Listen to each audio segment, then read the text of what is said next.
மகிமையின் பிரகாசம். இவர் அவருடைய மகிமையின் பிரகாசமும் அவருடைய தன்மையின் சொரூபமுமாயிருந்து சர்வத்தையும் தம்முடைய வல்லமையுள்ள வசனத்தினாலே தாங்குகிறவராய் தம்மாலே தாமே நம்முடைய பாவங்களை நீக்கும் சுத்திகரிப்பை உண்டு பண்ணி உன்னதத்தில் உள்ள மகத்துவமானவருடைய வலது பாரிசத்திலே உட்கார்ந்தார். இயேசு கிறிஸ்துவனுடைய ஆழ்தத்துவத்தின் மகிமையை அப்போஸ்தலர் தெளிவுபடுத்துகிறார். இவர் தேவனுடைய ஒரே பேரான குமாரன். குமாரனாகிய இயேசு கிறிஸ்து பிதாவினுடைய மகிமையின் பிரகாசமாகவும் அவருடைய தன்மையின் சொரூபமாகவும் இருக்கிறார். பிதாவின் சுபாவம் குமாரனிடத்தில் எவ்வித மாற்றமும் இல்லாமல் அப்படியே காணப்படுகிறது.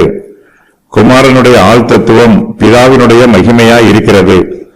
குமாரனிடத்தில் பிதாவினுடைய மகிமை பிரகாசிக்கிறது. அவருடைய தெய்வீக தன்மையின் சொரூபமாக குமாரன் விளங்குகிறார். பிதாவினிடத்தில் இருப்பது போலவே குமாரனாகிய இயேசு கிறிஸ்துவினிடத்திலும் தெய்வீக தன்மை பரிபூர்ணமாக விளங்குகிறது. இயேசு கிறிஸ்து தம்முடைய ஆழ்தத்துவத்தில் தெய்வத்துவம் உள்ளவராக இருக்கிறார். அவர் தம்மை மாம்சத்தில் வெளிப்படுத்தினார். குமாரனுடைய ஆழ்தத்துவம் பிதாவினுடைய சாயலுக்கும் ஆழ்தத்துவத்திற்கும் ஒத்திருக்கிறது. வல்லமை, ஞானம், நன்மை ஆகியவற்றை கர்த்தராகிய இயேசு கிறிஸ்து தம்மிடத்தில் தாங்கிக் கொண்டிருக்கிறார்.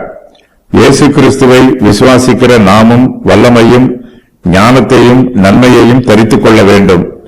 குமாரனாகிய இயேசு கிறிஸ்து பிதாவின் வல்லமையை பெற்றிருப்பது அவருடைய ஆழ்தத்துவத்தின் மகிமையாய் இருக்கிறது. தெய்வத்துவத்தின் பரிபூரண அம்சம் கிறிஸ்து இயேசுவுக்குள் வாசமாய் இருக்கிறது.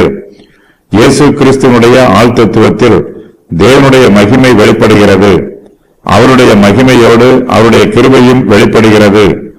இயேசு கிறிஸ்து பாடுகளை அனுபவித்து தம்முடைய மகிமையை வெளிப்படுத்துகிறார்.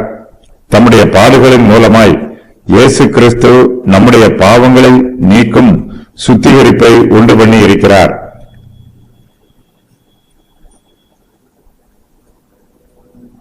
மனுக்குலத்தின் பாவங்களை நீக்குவதற்கு கர்த்தராகிய இயேசு கிறிஸ்து கல்வாரி சிலுவையிலே பாவ நிவாரண பலியாக மரித்தார். இயேசு கிறிஸ்துவின் பலியில் பிதாவாகிய தேவன் பூரண திருப்தி அடைந்திருக்கிறார். நம்முடைய கர்த்தராகிய இயேசு கிறிஸ்து தம்மாலே தாமே நம்முடைய பாவங்களை நீக்கும் சுத்திகரிப்பை உண்டு பண்ணி இருக்கிறார். பாவத்திற்கு நிவாரணத்தை உண்டு பண்ணி இருக்கிறார். இயேசு கிறிஸ்துவின் ரத்தம் நம்முடைய பாவங்களை நிவர்த்தி செய்யும் நிவாரணமாக இருக்கிறது. இயேசு கிறிஸ்து தம்முடைய ஆள் தத்துவத்திலும் சுபாவத்திலும் மகிமை நிறைந்தவர். ஆனாலும் பாடுகளை அனுபவிக்க தம்மையே ஒப்புக் கொடுத்திருக்கிறார்.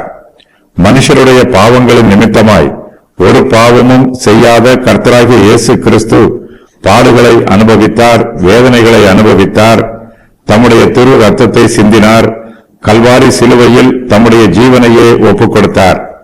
இயேசு கிறிஸ்து அனுபவித்த பாடுகளும் அவருக்கு மகிமையாயிற்று.